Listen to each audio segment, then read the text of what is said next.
Halo adik-adik, apa kabar semua? Semoga sehat selalu ya. Kembali lagi bersama kami, saya Kak Akbar, Saya Kak Imron, Saya Kak Rahmat. saya Kak Iskandar. Saya Kak Ilyas. Saya Kak Rahmat. Kali ini kita akan belajar ilmu pengetahuan alam atau IPA. Nah, adapun tujuan pembelajaran kita, pembahasan yang pertama, kita akan belajar manfaat air. Kemudian, kita akan belajar bagaimana terjadinya proses siklus air. Dan pembahasan yang ketiga, kita akan belajar tentang kegiatan manusia yang mempengaruhi siklus air. Nah adik-adik, sekarang kita akan belajar tentang manfaat air. Seperti yang kita ketahui, makhluk hidup itu butuh dengan air. Sangat penting loh untuk kehidupan mereka, karena air merupakan sumber daya alam yang sangat penting. Nah, sekarang kita akan membahas mengenai manfaat-manfaat air. Teman-teman tahu nggak, kalau 71% di dunia ini ditutupi oleh air? Iya, sangat besar. Dan dari jumlah itu, sebesar 97% itu merupakan air asin yang ada di laut. Baru tahu kan? Dan sisanya 2% itu merupakan es yang ada di kutub utara. Tuh, tinggal 1% berarti yang bisa kita manfaatin. Yang ada di danau, di laut, di sungai, cuma 1%. Nah, manfaat air untuk makhluk hidup apa aja sih? Kita bahas yuk. Manfaat air yang pertama, untuk keperluan rumah tangga seperti memasak, makan, dan minum. Bisa juga untuk mandi, mencuci, mengepel, dan lain sebagainya. Dan bisa juga untuk transportasi seperti perahu dan juga kapal. Untuk irigasi sawah, pertanian, dan perkebunan. Penting juga untuk tumbuhan, untuk fotosintesis. Dan yang terakhir, air juga penting nih untuk habitat hewan-hewan seperti buaya, kuda nil, ular, dan lain-lain.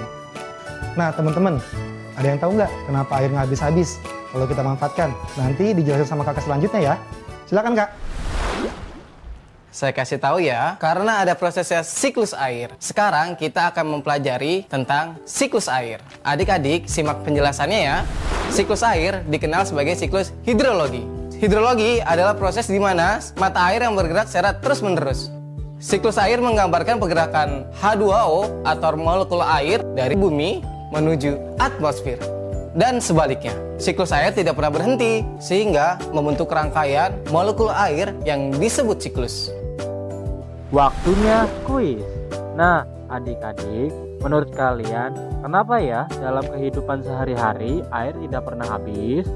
Apakah A, karena hampir sebagian bumi kita isinya air, atau B, karena adanya proses siklus air? Gampang banget kan?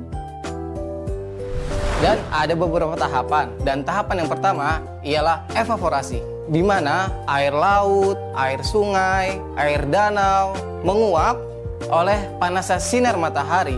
Proses penguapan ini ialah disebut proses evaporasi. Pada proses ini terjadi perubahan zat cair menjadi zat gas menuju atmosfer bumi. Waktunya kuis. Seru ya adik-adik. Sekarang kakak mau nanya nih. Penguapan yang terjadi pada air yang ada di laut, di sungai, maupun di danau disebut apa ya? Apakah A, evaporasi, atau B, evaluasi? Jangan sampai ketukar ya. Ada juga bentuk evaporasi lainnya yang terjadi pada tumbuhan yang biasa disebut dengan transpirasi. Apa itu? Transpirasi adalah proses pelepasan molekul air sebagai hasil metabolisme dari tumbuh-tumbuhan. Semua proses penguapan terbang menuju atmosfer. Hus. Halo air danau. Halo, Halo transpirasi. Halo, selamat datang air laut. Mari gabung. ayo air laut kita main ke sana. Ayo. Ya, seru sekali ya tadi teman-teman. Teman-teman saya sudah berkumpul di atmosfer. Adik-adik, tadi tahu nggak nama perkumpulan tadi? Ya, benar. Nama perkumpulan tadi adalah kondensasi. Jadi, kondensasi adalah uap air yang berasal dari proses evaporasi dan transpirasi. Kemudian berubah menjadi awan dan akan berada di tempat yang tinggi sekali karena terbawa oleh angin. Nah, pada tahap ini, terjadi proses kondensasi yang biasa disebut dengan pengembunan. Proses ini terjadi ketika awan berada di atas sekali. Maka suhunya akan berubah menjadi semakin rendah dan dingin. Nantinya awan akan mengalami pengembunan yang membentuk titik-titik air yang bisa disebut dengan air hujan. Waktunya kuis. Adik-adik pasti udah denger kan soal kondensasi? Nah, menurut kalian apa sih kondensasi itu? Apakah A. Uap air dari proses evaporasi yang berubah jadi awan? Atau B. Air yang berubah menjadi penguapan terbang terbawa angin? Boleh tanya ke Bu Guru kok.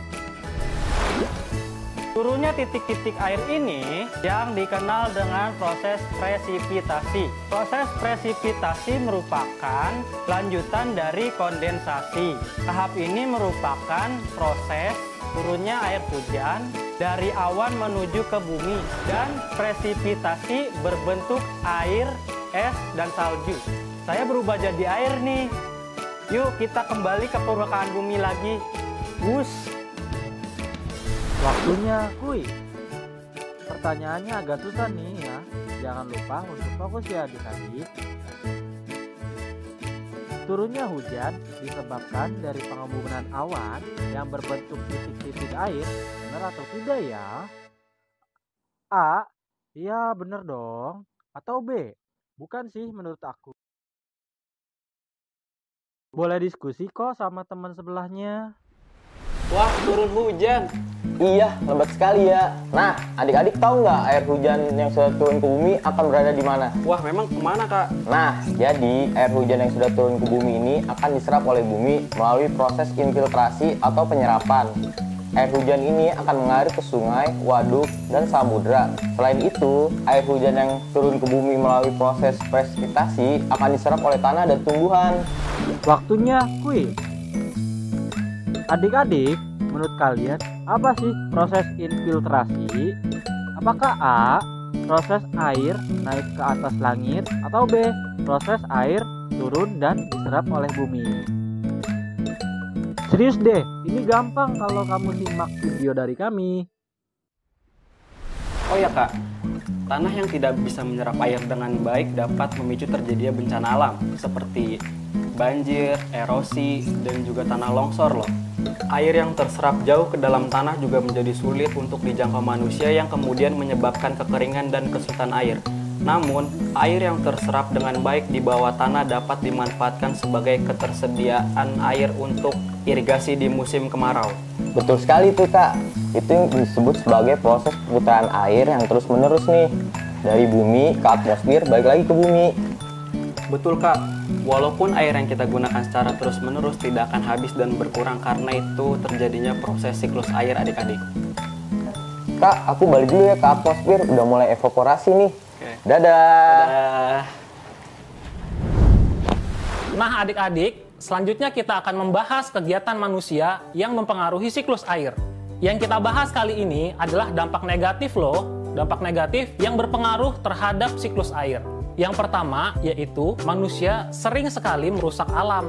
Manusia sering banget melakukan eksploitasi terhadap alam. Misalnya, manusia sering menebang hutan secara serampangan. Itu berdampak buruk terhadap siklus air. Hal ini dikarenakan akan mengurangi daerah resapan air. Kemudian yang kedua, manusia sering banget boros air. Kebiasaan menghemat air menjadi salah satu sikap bijaksana untuk kita menjaga keseimbangan alam. Beberapa cara menghemat air diantaranya adalah menutup rapat keran air yang sudah terbuka dan menggunakan air secara secukupnya, nggak boros. Kemudian yang ketiga, pembangunan yang berlebihan, jalan yang beraspal menyebabkan daerah resapan menjadi berkurang, menyebabkan siklus air menjadi rusak. Oleh sebabnya, ada usaha-usaha untuk memperbaikinya. Misalnya dengan membangun bak-bak resapan air, bendungan, waduk, saluran air, dan wilayah resapan air yang mampu ditanami tanaman dan pepohonan. Oke adik-adik, demikian materi siklus air yang bisa kakak berikan kali ini. Semoga apa yang kakak-kakak ini sampaikan dapat mudah kalian pahami. Dan juga bermanfaat. Ingat, hormati guru kalian. Dan jadilah anak yang berprestasi di sekolah ya. Sampai jumpa lagi adik-adik. Dadah!